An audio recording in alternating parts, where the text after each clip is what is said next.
اللہ کو دیکھے اور صدیق آپ کو دیکھے، فاروق اعظم عرض کرتے ہیں اور مجھ فاروق کی پسندیدہ چیز کیا ہے؟ صحبت اولیاء اللہ، کہ یا رسول اللہ صلی اللہ علیہ وسلم آپ حالت نماز میں اللہ کو دیکھے اور صدیق آپ کو دیکھے اور فاروق صدیق کو دیکھے۔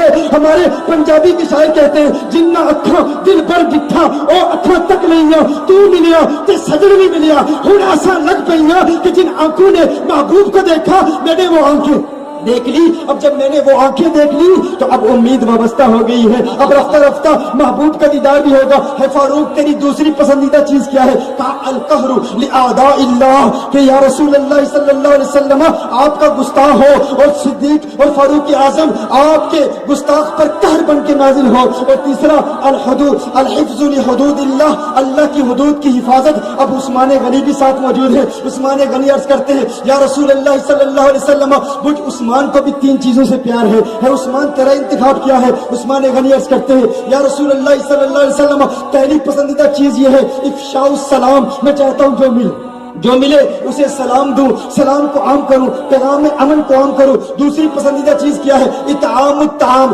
لوگوں کو کھانا کھلاؤں۔ یہی تو حضرت بابا شیر علی آغا علی رحمہ کے دربار میں کیا جاتا ہے نا، لوگوں کو کھانا کھلایا جاتا ہے، جو آتے ہیں انہیں پیغام امن پہنچایا جاتا ہے، پیغام محبت پہنچایا جاتا ہے، یہی آستانوں میں ہوتا ہے۔ تیسری پسندیدہ چیز کیا ہے؟ عثمان غنی عرض کرتے ہیں جب رات کی تنہائی ہو تو عثمان چاہتا ہے کہ جب سارے سو جائیں اس وقت رات کے وقت عثمان اللہ کی بارگاہ میں سجدے کیا کرے، سبحان اللہ، اللہ کی بارگاہ میں سجدے کیا کرے۔ یہ سجدے بڑے ضروری ہیں۔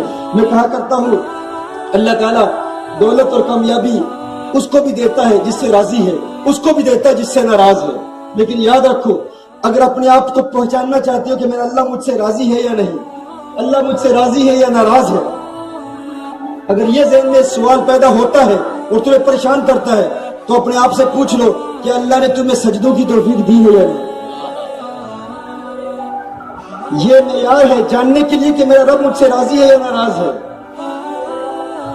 اللہ اپنے دشمن کو بھی دولت دے دیتا ہے اور جس سے راضی ہے اسے بھی دولت دے دیتا ہے، جس سے ناراض ہے اسے عزت دے دیتا ہے، جس سے راضی ہے اسے بھی عزت دے دیتا ہے۔ لیکن یاد رکھو اللہ سجدوں کی توفیق صرف اسے دیتا ہے جس سے اللہ راضی ہے۔ سبحان اللہ سبحان اللہ۔ اگر سجدوں کی توفیق نہیں ملی نا، اور دوسری بات جس کے والدین راضی ہیں، والدین راضی ہیں، والدین کو راضی کرو میرے دوستو، یہی ان بزرگوں نے سکھایا ہے۔ میرے پاس ایک ساتھی ہے، اس نے کہا کہ پہلے ہمارے گھر میں پولیس آتی تھی، آ کے چلی جاتی تھی، اس کے کچھ بینک کے معاملات تھے، کہا بینک والے آتے تھے اور میرا کانٹریکٹ کو اس کا ہوا، اس میں ناکام ہوا، اس نے کہا لیکن آ کے چلے جاتے تھے، بڑی بڑی مصیبتیں آتی تھی، بڑے بڑے ایکسیڈنٹ ہوتے تھے، میں بچ جاتا تھا، اب جب بھی کوئی مصیبت آتی ہے ٹلتی نہیں ہے۔ میں نے کہا تیرا باپ زندہ ہے، ماں زندہ ہے؟ کہا نہیں اب وہ مر گیا۔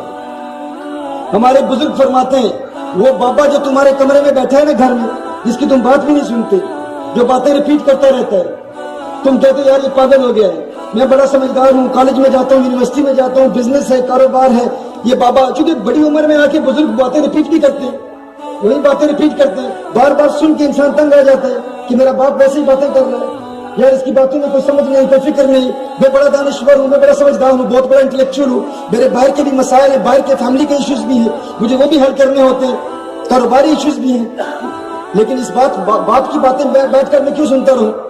یہ بہت پریشان کرتا ہے۔ ماں کی باتیں کیوں سنتا رہوں؟ یاد رکھو اگر اس کی باتیں سمجھ میں بھی نہیں آتی اس کی باتیں بیٹھ کے سن لیا کرو، کیونکہ صرف باپ کی باتیں سننے سے بڑی بڑی مصیبتیں ٹل جاتی ہیں، سبحان اللہ سبحان اللہ، بڑی پریشانیاں ٹل جاتی ہیں۔ تمہارا ایکسیڈنٹ ہو جائے تم بچ جاؤ گے، پولیس آئے گی تمہیں گرفتار نہیں کرے گی، تم سمجھتے ہو تمہارے عقل، تمہارے شعور، تمہارے فہم، تمہارے اچھے فیصلوں کی وجہ سے مصیبتیں ٹلتی ہیں، نہیں، جب مصیبتیں آتی ہیں ٹلتی کیوں ہیں؟ کیونکہ تمہارے گھر میں تمہارا باپ تمہاری ماں بیٹھی ہے، گھر نکلنے سے پہلے ان سے اجازت مانگ لیا کرو، انہیں صرف تمہارا وقت چاہیے، چند لمحات چاہیے، تھوڑا سا وقت چاہیے، بس انہیں باتیں کرنے دو، ان کی باتیں سن لو۔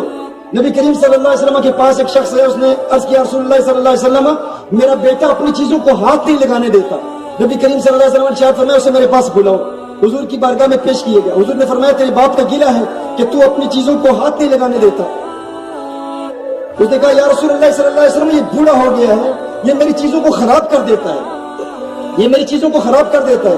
حضور نے ارشاد فرمایا تیری چیزیں بھی تیرے باپ کی ہیں اور تو بھی تیرے باپ کا ہے، 10 بچوں کی پرورش ایک باپ کر لیتا ہے. ایک باپ 10 بچوں کی پرورش کر لیتا ہے. 10 بچے ہیں، ایک باپ ہے، ایک ماں ہے، 10 بچوں کی پرورش کر لیتے ہیں، لیکن 10 بچے ایک باپ کو سنبھال نہیں پاتے. جب وہ بڑے ہوتے ہیں تو ایک باپ کو سنبھال نہیں پاتے. 10 بچے وہ کہتے ہیں ماں تم لے جاؤ، باپ تم لے جاؤ، ماں اس کے ساتھ رہے گی، باپ اس کے ساتھ رہے گا. اور پھر کیا کرتے ہیں؟ اولڈ پیپلز ہوم میں چھوڑ آتے ہیں باپ کو اور کہتے ہیں مصیبت ٹل گئی. نادانت تمہیں کیا پتا کتنی بڑی بڑی آسمانی مصیبتیں آتی تھی، لیکن تم چند لمحے اپنے باپ کے ساتھ گزارتے تھے، وہ بلائیں آتی تھی آ کے ٹل جاتی تھی. تمہارے دشمن تمہیں قتل کرنے کے لیے آتے تھے، تم اپنے ماں کے ساتھ چند لمحات گزارتے تھے، وہ بلائیں ٹل جاتی تھی، وہ دشمن چلے جاتے تھے، وہ پریشانیاں دور ہو جاتی تھی. کاش کہ تم نے ان کی اہمیت کو جانا ہوتا. موسیٰ علیہ السلام نے اللہ سے پوچھا تھا نا، مولا جنت میں میرا رفیق کون ہوگا؟ تو اللہ نے ارشاد فرمایا تھا فلاں کسائی، کساب کا بیٹا، بچر کسائی جنت میں تیرا پڑوسی ہوگا. موسیٰ علیہ السلام اس کی تلاش میں گئے، اسے تلاش کر رہے ہیں یہ کون ہے. موسیٰ علیہ السلام دیکھتے ہیں، اللہ سے پتہ پوچھا وہ رہتا کہاں ہے. موسیٰ علیہ السلام اس کا تعاقب کرتے ہیں، وہ کسائی دکان میں گوشت کاٹ کاٹ کے بیچتا ہے اور موسیٰ علیہ السلام دیکھتے ہیں پورا دن وہ گوشت کاٹ کے بیچ رہا ہے. جب موسیٰ علیہ السلام دیکھتے ہیں کہ شام کے وقت دکان بند کرتا ہے، اس کا تعاقب کرتے ہیں، اس کے گھر تک جاتے ہیں، وہ گھر کے اندر چلا جاتا ہے. موسیٰ علیہ السلام کہتے ہیں کہ مجھے اندر آنے کی اجازت ہے. وہ کہتے ہیں اللہ کے بندے آ جا. اب اسے پتا نہیں یہ موسیٰ علیہ السلام ہے. وہ اندر جاتے دیکھتے ہیں کہ وہ کھانا پکا رہا ہے اور اس کمرے کے کونے میں ایک انتہائی نحیف بوڑھی عورت لیٹی ہوئی ہے. وہ بڑے پیار سے کھانا لیتا ہے، اس کو کھلاتا ہے، پانی پلاتا ہے، اس کا منہ صاف کرتا ہے، اسے لٹاتا ہے. جب وہ لیٹتی ہے تو اس کی زبان سے چند کلمات نکلتے ہیں. موسیٰ علیہ السلام فرماتے ہیں یہ کون ہے؟ اس نے کہا میں پورا دن گوشت بیچتا ہوں، گوشت کاٹتا ہوں، لیکن میرا دھیان گھر کی طرف ہوتا ہے. یہ میری ماں ہے، میرے دل میں یہ تمنا ہوتی ہے گھر آؤں اور ماں کی خدمت کروں. میں ماں کی خدمت کرتا ہوں، گھر آتا ہوں، خود کھانا نہیں کھاتا، پہلے ماں کو کھانا کھلاتا ہوں. موسیٰ علیہ السلام نے فرمایا میں نے یہ تو دیکھا، لیکن جب کہ لیٹ رہا تھا، جب کہ لیٹ رہی تھی تو اسے لٹا رہا تھا تو اس کی زبان سے چند کلمات نکلے.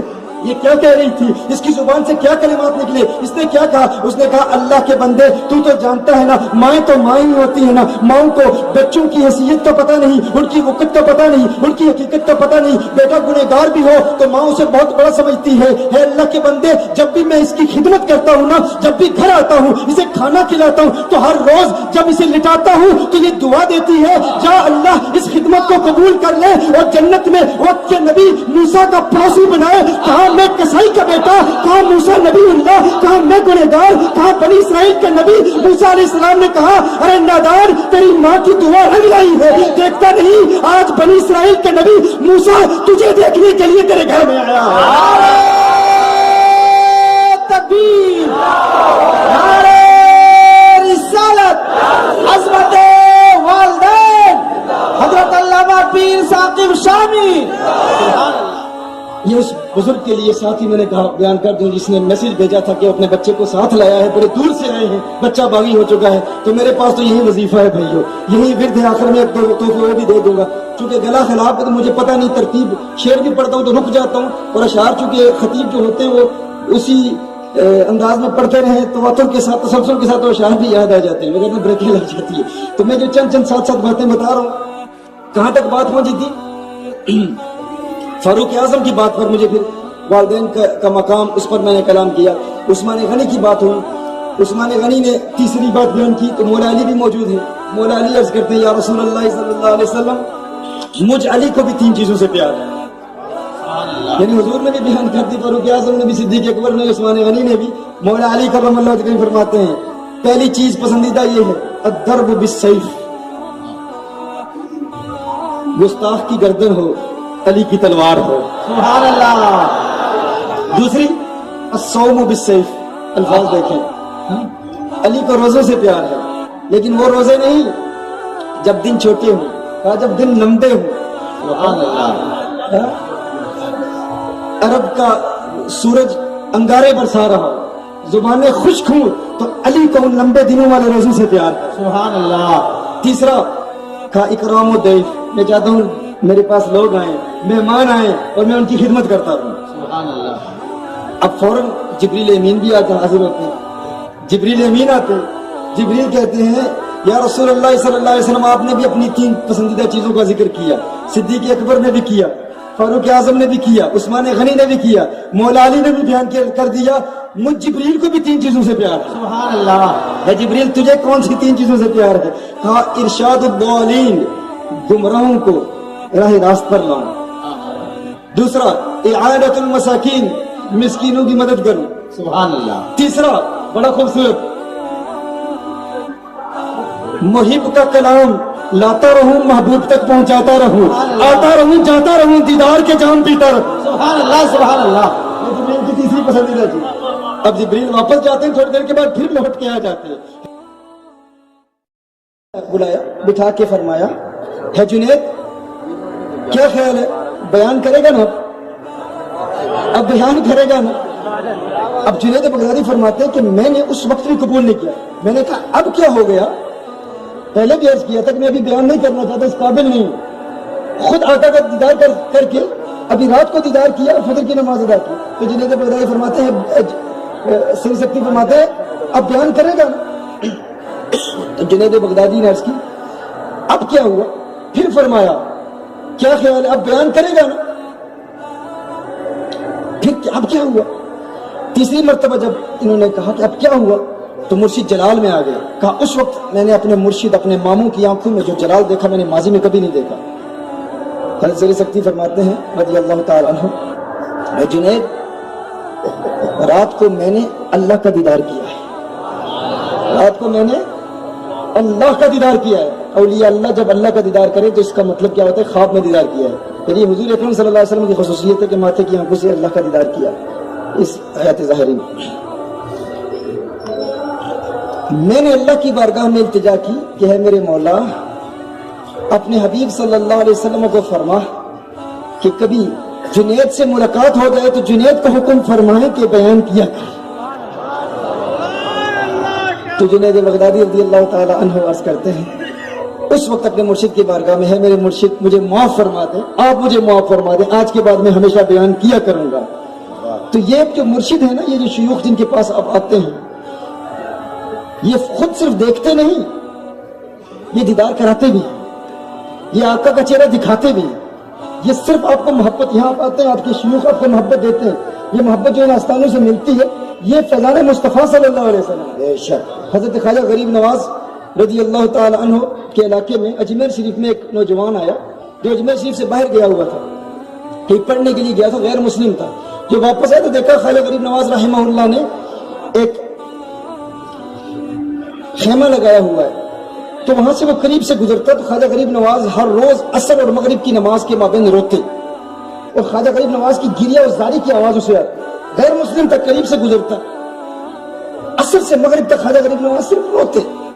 ماں کے پاس گیا کہ ماں یہ مسلمانوں کا بابا یہ روتا کیوں ہے, یہ مسلمانوں کا گرو ہے, یہ ہر روز عصر سے مغرب تک یہ وہ وقت ہے یہ روتا رہتا ہے. تو ماں نے کہا تو خود پوچھ لے گا کہ یہ کیوں روتا ہے. وہ خواجہ غریب نواز کی بارگاہ میں حاضر ہوا, عرض کرتا ہے مسلمانوں کے بابا بتاؤ یہ اس وقت تم روتے کیوں ہو, اتنا روتے ہو؟ تو خواجہ غریب نواز نے فرمایا میں نے اپنے مرشد کے ساتھ کئی سال گزارے ہیں, یہ وقت خاص میں نے اس لیے رکھا ہوا ہے کہ جو وقت میں اپنے مرشد کے ساتھ گزارتا تھا اس وقت کو یاد کر کر کے میں روتا ہوں. وہ لمحات جو مشکل مرشد کی خدمت میں گزارے تھے وہ یاد مجھے رلاتی ہے.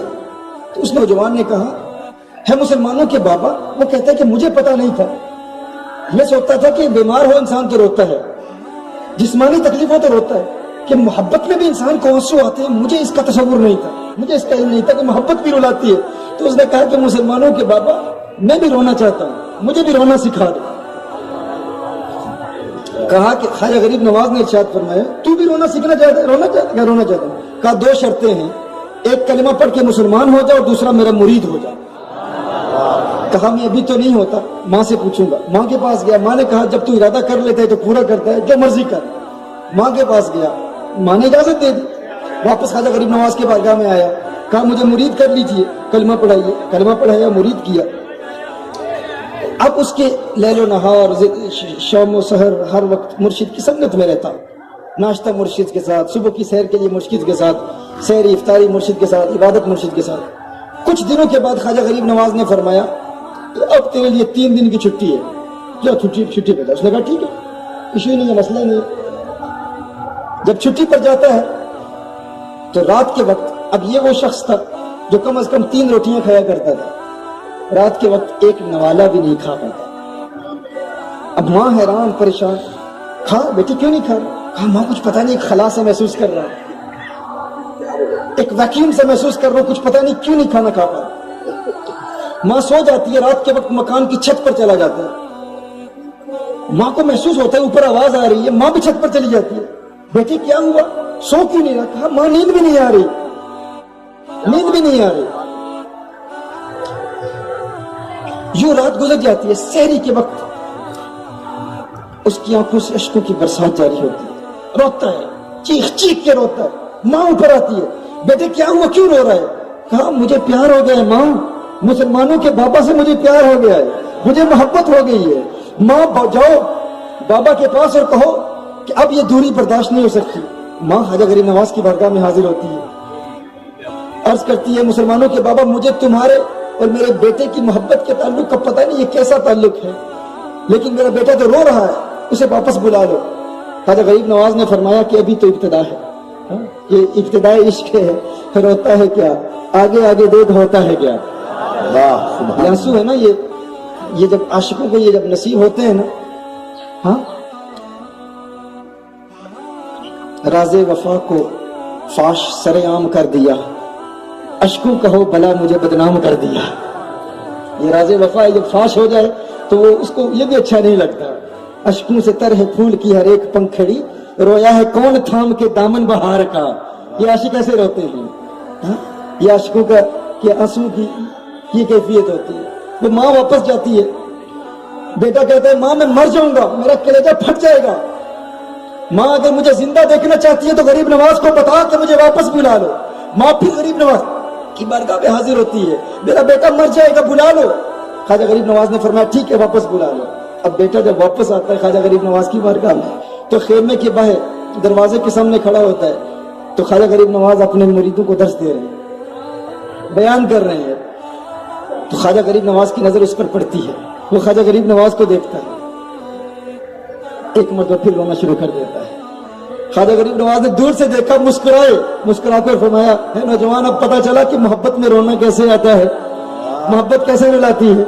کہا کہ خواجہ غریب نواز کے قدموں سے لپٹ گیا، کہا اب مجھے دور نہ کیجیے گا۔ خواجہ غریب نواز کے قدموں سے لپٹ کر رو رہا ہے، تمام مرید اس خیمے میں بیٹھے یہ منظر دیکھ رہے ہیں، تمام مرید بھی رو رہے ہیں، کیوں؟ کیونکہ انہوں نے ایک منظر دیکھا، یہ منظر تو دیکھا تھا کہ مرید پیر کے پیار میں رو رہا ہے، لیکن آج ایک اور عجیب و غریب منظر دیکھ رہے ہیں۔ وہ کیا تھا؟ غریب نواز اسے دیکھ کے فرما رہے ہیں میرے مرید تو بتا رات کھانا کھایا تھا؟ کہا نہیں کھایا تھا۔ کہا کیوں نہیں کھایا تھا؟ کہا آپ کا پیار مجھے کھانا نہیں کھانے دے رہا تھا۔ غریب نواز نے فرمایا تو نے نہیں کھایا تھا، تو نے میرے پیار میں نہیں کھایا، میں نے تیرے پیار میں نہیں کھایا، مجھے بھی تیری یاد ستا رہی تھی۔ غریب نواز نے فرمایا رات سویا تھا؟ کہا نہیں، رات آنکھ نہیں لگی۔ غریب نواز نے فرمایا میری بھی آنکھ نہیں لگی۔ مرید یہ منظر دیکھ رہے ہیں کہ مرید پیر کے غم میں رو رہا ہے، پیر مرید کے پیار میں رو رہا ہے۔ نعرہ تکبیر، نعرہ رسالت، فیضان غریب نواز، فیضان غریب نواز، فیضان سید شیر علی آقا۔ یہ وہ مقام ہے جو ان بزرگوں کی بارگاہ میں، یہ وہ پیار کی کیفیت ہے۔ یہ اپنا پیار دیتے ہیں، پھر حضور کا پیار دیتے ہیں، پھر حضور کا عشق دیتے ہیں، حضور کی محبت دیتے ہیں، اور پھر حضور کے جلوے بھی نظر آتے ہیں۔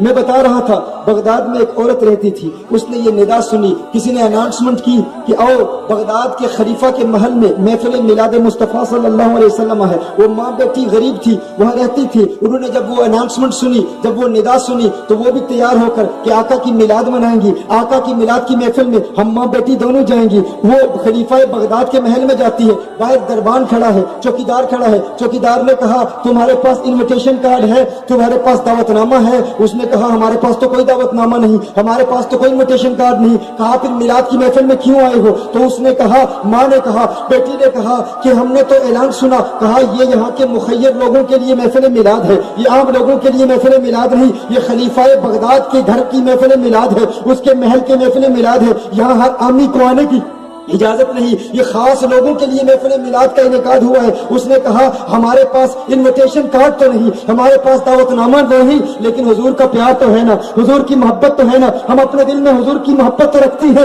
انہوں نے کہا نہیں، یہاں محبت کام نہیں آئے گی، یہاں انویٹیشن کارڈ چاہیے، یہاں دعوت نامہ چاہیے۔ یہ پیغام آپ تک بھی پہنچانا چاہتا ہوں۔ محفل میلاد مصطفیٰ صلی اللہ علیہ وسلم کے انعقاد کے لیے تمہیں کسی عالم کو بلانے کی ضرورت نہیں، کسی بڑے جگہ کے اہتمام کی ضرورت نہیں، کیونکہ مدینے والے آقا صلی اللہ علیہ وسلم تمہارے دل کی کیفیات کو بھی جانتے ہیں، تمہارے دل کے حالات کو بھی جانتے ہیں۔ باہر سے کسی عالم کو بلانا، کسی مولوی کو بلانا، یا کسی پیر کو بلانا، یا کسی بڑے نعت خان کو بلانا، اس کا احتیاج نہیں۔ تم دل سے آقا کو پکارو۔ یہ اتنے بڑے بڑے علماء یہاں موجود ہیں، اتنے بڑے بڑے سناخاں یہاں موجود ہیں۔ اصل ہم نے دیکھنا ہے آپ کے دل کی کیفیت کیا ہے۔ آقا بھی آپ کے دل کی کیفیت دیکھتے ہیں، وہ دیکھتے ہیں کہ تم کس طرح آقا کو پکار رہے ہو اور کس کے ساتھ وابستہ ہو۔ جن کے ساتھ وابستہ ہو وہ بھی اہل حق ہیں یا اہل حق نہیں ہے۔ تو اس چوکیدار نے کہا یہ تو عام لوگوں کی محفل نہیں، خاص لوگوں کی محفل ہے۔ تو بیٹی نے کہا ہے میری والدہ دیکھ، ہم غریبوں کو کوئی آقا کی محفل میلاد میں بھی آنے کی اجازت نہیں دیتا۔ ماں نے کہا بیٹی گھبرانے کی ضرورت نہیں، آقا کا کرم کسی بغداد کے محل کے محفل تک محدود نہیں، آقا کا کرم کسی بڑے مقتدر شخصیت کے لیے تک محدود نہیں۔ کوئی بڑے علماء آئیں گے، ان کی ہم بیانات سنیں گے، ان کی نعتیں سنیں گے، آقا کا کرم وہاں تک محدود نہیں۔